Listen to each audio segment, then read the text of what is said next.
I'll ask you the first question I asked, and then ask how people like you and me that grew up cold warriors who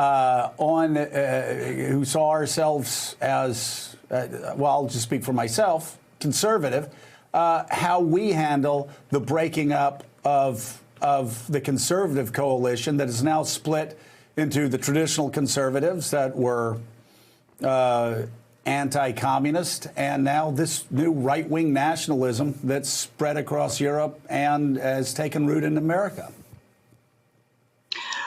It's a great question. I'm glad you put it that way, because I think the most important thing we can do right now is look for allies. Look for allies both inside our own country, but also abroad.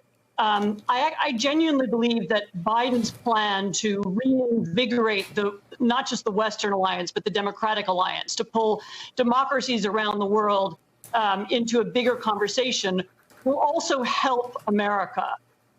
Because some of the problems that afflict us also afflict others. And there's both strength in working together, and also there are solutions that are being worked on in other places. I mean, if you begin with one that's been talked about already this morning, which is the internet, which is now a platform. It's now our public sphere. It's our main form of public conversation, and it is not infused with democratic values. It's dominated by a few companies who have their commercial interests at heart. It pressures and pushes disinformation. And there are solutions to that. There could be solutions to the internet platform crisis. Some are being worked on in other countries. Europe is looking at regulation. Taiwan is working on all kinds of alternatives. And by working together with other countries, I think we can find we can find some solutions. I think that's a part of the answer.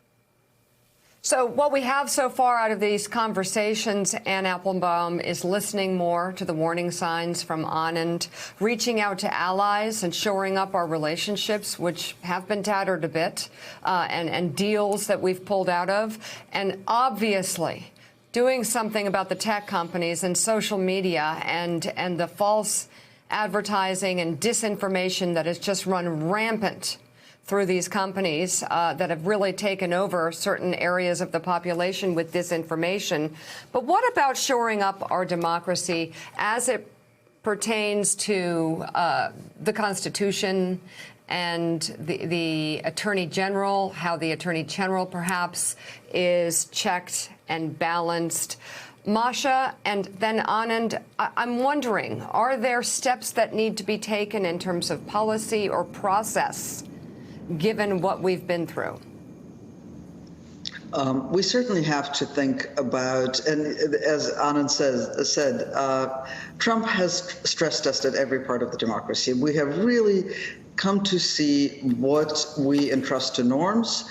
For example, the independence of the Justice Department, the independence of the Attorney General is a norm. It is not anywhere structurally built into our institutions.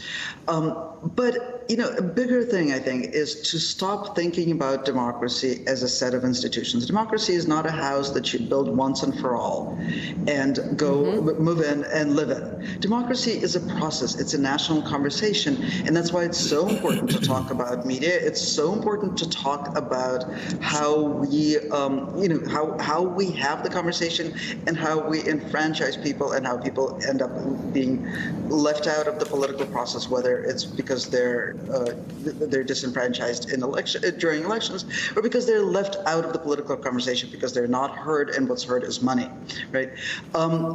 Democracy is a constant negotiation of how we live together in this country.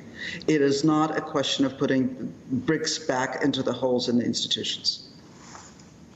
Anand, same question. You know, I will answer it by I echo everything Masha said, and answer it with I have an idea for Joe Biden and I have an idea for the rest of us. I think a very powerful thing that this Biden administration could do, which is probably not its inclination, but should do anyway, is to criminally prosecute to the full extent of the law, and not beyond that extent, the crimes of these last 4 years, because there were many. And it could be the financial crimes that people did as their kind of side hustles of Trumpism. but it could also be things, relating to family separation and other crimes against, humanity, as well as the Code of the United States. Thanks for checking out MSNBC on YouTube, and make sure you subscribe to stay up to date on the day's biggest stories. And you can click on any of the videos around us to watch more from Morning Joe and MSNBC. Thanks so much for watching.